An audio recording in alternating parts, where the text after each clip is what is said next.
Bienvenue sur la fréquence Burnout de l'âme, le premier podcast qui allie épuisement professionnel, dépression et manifestation, éveil spirituel, loi de l'attraction, loi de l'assomption. Je m'appelle Roxane et en 2019, alors que je travaillais dans une start-up parisienne dans le marketing et la communication événementielle, j'ai fait un burn-out à l'âge de 26 ans. Et c'est grâce à ça, oui, j'ai bien dit grâce, que j'ai plongé dans le développement personnel et qui de fil en aiguille m'a amené à un éveil spirituel, à découvrir la loi de l'attraction, puis la loi de l'assomption, la manifestation. Bref, tout ce qui me passionne profondément aujourd'hui. Dans ce podcast, je vais te partager donc tout ce que j'ai vécu et je vais surtout te partager comment j'ai réussi à aujourd'hui manifester de manière fluide et sereine. Alors qu'au départ, on est bien d'accord, la loi de l'attraction, quand t'es en burn-out, en dépression, ça te crée juste plus d'anxiété. Ça nous pousse juste vers de la positivité toxique. Et pendant ce temps, on est complètement flippé d'avoir des pensées et des émotions négatives. Et c'est pas ce qu'on veut. Donc si ça te parle, bienvenue chez toi, installe-toi confortablement et on est parti! Hello et bienvenue sur l'épisode 4 du podcast Burnout de l'âme. Du coup, pour cet épisode, je voulais te parler de comment j'ai découvert la loi de l'attraction et la réponse courte, c'est complètement par hasard. La réponse longue, c'est que, comme je te racontais dans l'épisode précédent, assez vite, donc, le centre du burn-out et de la dépression à Paris m'ont redirigée vers la coach spécialisée en burn-out et en fait, voilà, j'ai vraiment eu un coup de cœur tout de suite pour, ce métier et cette pratique. Ce qui fait que, assez vite, j'ai décidé de plonger un peu dans le développement personnel et d'aller creuser de ce côté-là. Et par contre, ce que je ne t'ai pas dit, c'est qu'en 2018, j'ai eu une première grosse prise de conscience, un premier éveil, on va dire, qui était cette fois-ci, plutôt, écologique. Donc, voilà, sur, l'état du climat, l'état du monde dans lequel nous vivons. Et du coup, bah, j'avais commencé à m'engager, dans une asso pour le climat. Voilà. Et donc, après quelques séances, de coaching et donc après avoir mis un pied dans le développement personnel, eh bien, je suis tombée sur, une conférence organisée par, Make Sense, donc, qui est un organisme, une asso, je sais plus exactement, mais en tout cas, voilà, qui est très branché, projet à impact, impact environnemental et social. Et du coup, cette conférence s'appelait cet atelier conférence s'appelait, «Se changer soi pour changer le monde». Et du coup, je me suis dit: «Bah, trop bien, en fait, ça réunit un peu mes 2 gros centres d'intérêt du moment et donc eh bien, allons-y».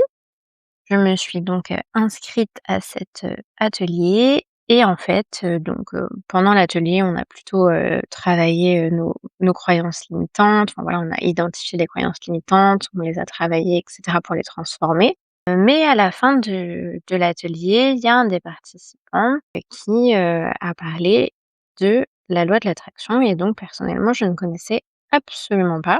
Et à la fin de la conférence, de l'atelier, je suis allée voir, celle qui avait animé l'atelier, qui d'ailleurs plus tard deviendra ma deuxième coach. Et du coup, elle me dit: «Bah, écoute, si tu connais pas du tout, ce que je te conseille, c'est de, regarder le documentaire Le Secret», qui était, disponible sur Netflix à ce moment-là. Parce que donc, pour rappel, on était en 2019 et elle me dit: «Bon, bah, c'est américain, hein, donc il y a le côté très hollywoodien, hein, mais si tu connais pas du tout le sujet, ça a le mérite, de faire un tour quand même assez, complet et cetera». Et du coup, je suis, rentrée chez moi un peu tard le soir parce que cet atelier était, en fin de journée et j'ai tout de suite regardé, le documentaire vu qu'il était dispo sur, Netflix et là, j'ai vraiment eu ce que moi j'appelle, un éveil ou un réveil spirituel parce que, en fait, j'ai tout de suite eu cette sensation de pas de découvrir vraiment un concept, mais de me rappeler de quelque chose d'existant et ma réaction, ça a vraiment été, «Mais oui, c'est comme ça que le monde fonctionne». j'ai vraiment eu la sensation de me rappeler de quelque chose que mon âme, au fond de moi, savait, mais que mon esprit, mon humain, mon cerveau, ne connaissait pas. Mais j'ai vraiment eu cette sensation de, réveil, vraiment, réveil spirituel et de me souvenir. Plutôt que d'apprendre quelque chose, vraiment de me souvenir.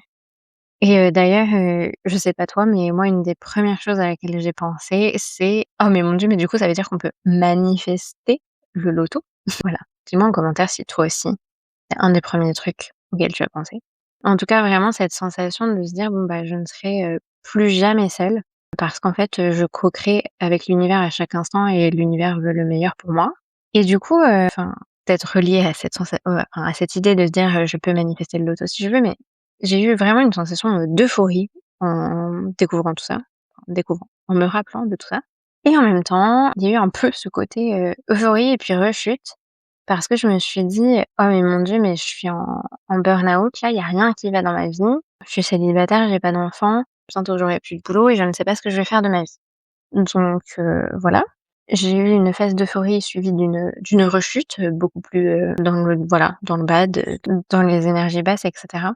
Et donc voilà, ça a été le début d'un chemin où, au tout début, en découvrant, le secret, la loi de l'attraction, j'ai eu ce côté quand même très, positivité toxique où en fait je n'acceptais plus du tout toute forme de négativité, tout ce que je considérais négatif, donc la peur, la colère, la tristesse, les plaintes. Donc voilà, j'étais beaucoup en rejet de tout ça, chez les autres et chez moi-même. Et vraiment, au début, ça m'a mis vraiment une forme de pression parce que, je me suis dit: «Mais mon Dieu, en fait, si tu veux, manifester, attirer à toi de bonnes choses, le positif attire le positif, donc il faut que tu sois positif tout le temps. Tu peux pas te permettre d'être négatif, sinon tu vas attirer à toi des choses négatives». Et en fait, du coup, ça m'a juste rajouté plus de pression alors que ma santé mentale était déjà pas, au top de sa forme. Alors, grâce à tout ce que j'avais mis en place, je remontais, doucement mais sûrement, mais doucement, la pente. Mais c'était pas non plus, la folie. Du coup, au départ, voilà, ça a quand même été, un petit peu compliqué pour moi à ce niveau-là. Et du coup, j'étais vraiment dans ce que clairement aujourd'hui je qualifierais de positivité toxique. Donc ça a été, quand, j'ai découvert, la loi de l'attraction. Et pas longtemps après, je me suis, rapprochée, d'un collectif qui n'existe plus aujourd'hui à Paris. Et j'ai vraiment poussé encore, le côté, spirituel. Et du coup, ce sera, une histoire pour, un prochain épisode. Ouais, j'ai envie de garder celui-ci, plutôt, court et vraiment centré sur la découverte de la loi de l'attraction. Donc on continuera à parler, spiritualité, manifestation, loi de l'attraction. Après je te raconterai comment j'ai découvert la loi de l'Assomption et tout ce qui s'ensuit. Mais en tout cas, ce que j'ai envie, voilà, de partager pour aujourd'hui, c'est ce côté, à la fois, découverte de la loi de l'attraction, euphorie, puis, grosse, pression, tension liée au fait de penser qu'il fallait que je sois positive tout le temps. Spoiler alert, depuis, j'ai bien compris que pas du tout, c'est pas comme ça que ça fonctionne et de toute façon, tu ne peux pas mentir à l'univers. Tu peux pas faire semblant d'aller bien parce que l'univers, c'est toujours ce que tu ressens vraiment au fond de toi. Voilà. N'hésite pas à commenter ce podcast en me disant si toi aussi, une des premières choses auxquelles tu as pensé, c'était, de que tu allais pouvoir gagner, manifester le loto et gagner au loto. Et moi, je te dis à très vite pour un prochain épisode sur, ce fameux collectif dans la spiritualité, comme une association, comme une asso pour faire du sport, mais pour, la spiritualité, qui aujourd'hui n'existe plus, à Paris parce que le business model n'était pas, malheureusement pas viable. Mais voilà, je te dis à très vite, pour le prochain épisode. Ciao! Voilà, c'est la fin de cet épisode. Dans quelques secondes, je vais te donner un rituel à faire pour apaiser ton système nerveux. Juste avant ça, si ce podcast t'a plu, je t'invite à mettre 5 étoiles. Ça me permettra vraiment de le faire connaître aux personnes qui en ont besoin et ou de le partager à quelqu'un qui a besoin d'entendre cet épisode. Je te remercie d'avance. Et donc, avant de se quitter, je te propose de prendre quelques secondes, de poser une main sur ton cœur, de fermer les yeux, sauf si tu es en train de conduire bien sûr, et de répéter « Je suis en sécurité ici et maintenant ». mon corps a la capacité de guérir. C'était le burn-out de l'âme. N'oublie pas, tu mérites le meilleur, alors prends soin de toi. À la prochaine, ciao!